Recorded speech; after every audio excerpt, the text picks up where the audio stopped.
That's what's taking place today. And so we have a role. We have a way of how we should see ourselves. Remember, the picture that you have of yourself in your mind is how you will act. The human being is teleological. Whatever picture we have of ourselves, that's how we're going to act. However we see ourselves, that's how we're going to act. We're going to go right towards that picture. And they're trying to give a picture to our children that is a negative picture. A negative one. We kind of see it like, you know, as African Americans, we went through our little process. I'm at 23 minutes. We went through our little process of self-hatred in America, in which they told the African Americans they made us feel bad, ashamed of being of African descent. That's what they did. Malcolm broke this down to us. Malcolm X. Al-Hajj al-Shabazz, he broke this down to us. There was a time that you called, you know, there was a time that you call a black person from America an African, you better ready to fight. And who you call an African? I ain't no African. Because they made the image of Africa look so bad. You know, when they show black Africa today, they don't show cities. No, in America. When they show, I'm talking about the so-called 2010, when they show black Africa today, they don't show cities. You would think there ain't no cities in black Africa. They do that today. And that image made us hate Africa. And Malcolm told us, you can't hate the root of the tree and not end up hating the tree. You can't hate Africa and not end up hating yourself. So Malcolm broke that down for us.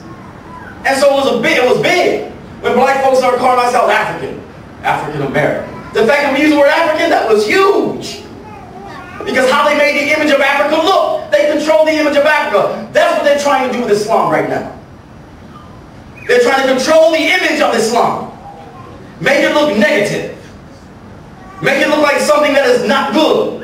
And our children are supposed to be digesting that image.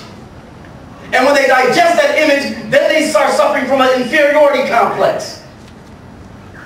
And so Muhammad becomes Mo. And Bilal says, call me Billy. And Aisha says, I'm Annie. All true stories. I'm Annie. And so the children are getting the message, Islam is bad, Islam is bad, Islam is bad. Well, if Islam is bad and I'm Muslim, then I'm bad too. Inferiority complex. Now here's Allah subhanahu wa ta'ala saying the exact opposite. You are the best community raised for the benefit of mankind. That we are the shuhada. We are the witnesses for humanity, and the Prophet, peace be upon him, is a witness for us. A witness is like a role model. A role model. And so you have, you know, unfortunately, when they take in this foolishness, they develop this amnesia. Now, we have to give our children another image. The true image of Islam. You youth. It is a time for those youth who are proud to be Muslim to step forward. That's what we need today. Because there's no way in the world that we can have Bob and Bill getting married. You know, in America, Bob and Bill's getting married.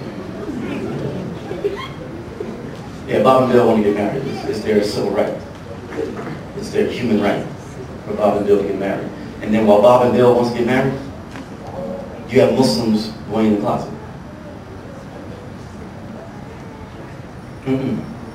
No. That's not what time it is. That's not what time it is. That what is taking place today, my respected brothers and sisters, is that we have to look at ourselves the way Allah subhanahu wa ta'ala told us to look at ourselves. The world needs us. But we cannot play our role if we're not treating each other as awliya. I may not know your name, I may not know where you're from, but if you're Muslim, I got your back. That's the attitude. I got your back. I got your back. Because in America, they try to separate the indigenous Muslims from the immigrant Muslims. That's what they try to do. And so as indigenous Muslims, we're supposed to say, well, they just going after the immigrant Muslims. We cool. And they don't want African Americans involved in the squabble. You know why? Because we know them. We know Uncle Sam. We are sheikhs of Uncle Sam. We know his history. We know how he walks. We know how he talks. We know how he thinks. We know his weaknesses. We know Uncle Sam. We have a history of dealing with Uncle Sam for hundreds and hundreds of years. That's why we told the brothers back in 1980, hey y'all, get ready, it's going to go down, get ready. And some of the brothers said, come on now, you guys are still, you're just still angry over slavery. Well, yeah, but that's beside the point. Like, something's going down. We know how he works. We know how he comes at you. You see all this stuff they put on TV? They put this up on TV for a reason, y'all. They put this up for a reason. They coming at us, y'all. They coming at us. Oh, no, come on. This is America. We're fine, that's okay. You haven't seen America without her makeup yet. Once you see America without the makeup, and you'll see what's happening. And now they're seeing America without the makeup. And this little sister came up to me one time, a few months ago. She said, brother, in 28 minutes, I'm going to close out in 30 minutes because we're going to have a break and then we'll come back. This little sister from Syria. She said, brother, do you know, she's like 10 or 12 years old, do you know what they call me in school? I said, I think I do, sister. They call you nigger. She said, yeah. I said, I know. Because the type of hatred that they're putting out against Muslims is a type of hatred that we have seen all too much of.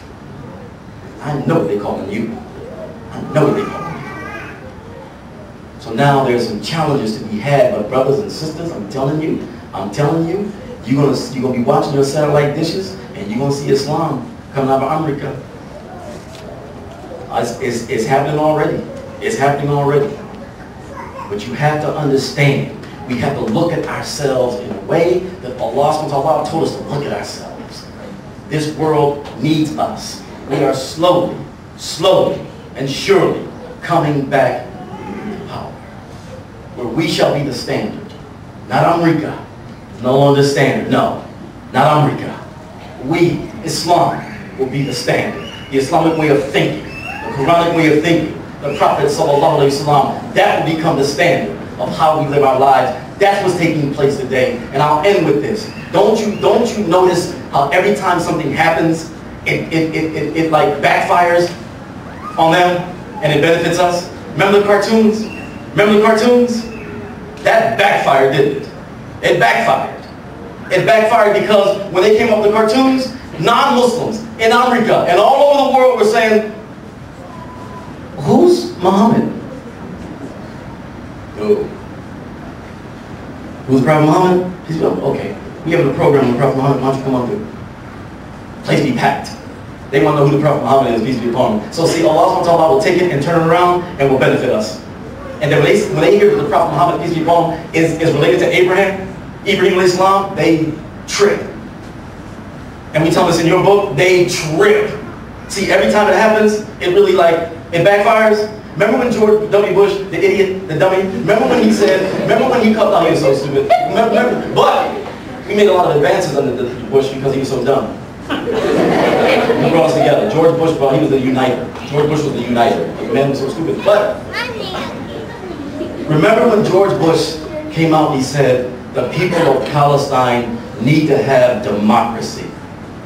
And they should be allowed to vote. Clean elections. He's so stupid. Because, okay, sir, there's an Islamic awakening taking place. And so if you let them vote, right? And so, let them vote. And then they had that, and they came out, and they said it was a clean election. It was a fair election. Who won?